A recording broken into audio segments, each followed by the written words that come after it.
Après avoir été annoncé à Leeds, à Lorient, puis à Nice l'été dernier, Bamba Dieng est finalement resté à l'OM, n'ayant pas passé le cut de sa visite médicale chez les Aiglons.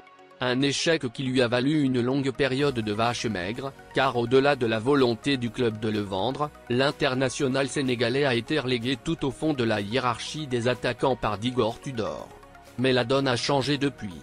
Déjà parce que le Colombien Luis Suarez est reparti en Espagne, mais aussi parce que les relations entre Pablo Longoria et son agent, Seydou Bokar Seck, se sont réchauffées. Toutefois, des rumeurs continuent de circuler concernant un très éventuel intérêt du FC Séville de Jorge Sampaoli. Mais l'issue la plus probable est de voir Bamba Dieng rester cet hiver, et même de prolonger son contrat prochainement. Selon la Provence, un rendez-vous est prévu dans le courant du mois de janvier entre le camp olympien et son impresario pour discuter d'une prolongation.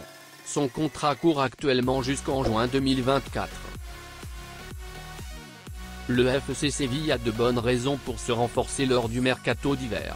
Le club andalou a passé une première partie de saison catastrophique, n'occupant qu'une décevante 18e place du classement de la Liga après 14 journées.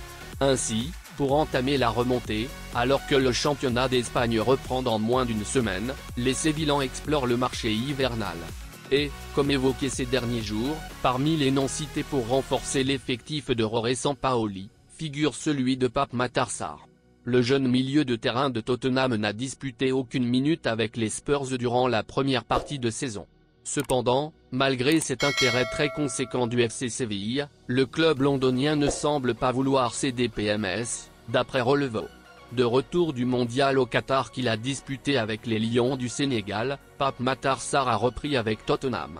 Le joueur de 20 ans a même participé à une rencontre amicale qui a opposé les Spurs à l'OGC Nice mercredi dernier. L'ancien pensionnaire de Génération Foot avait fait de bonnes impressions et sa performance avait été saluée par son entraîneur, Antonio Conte.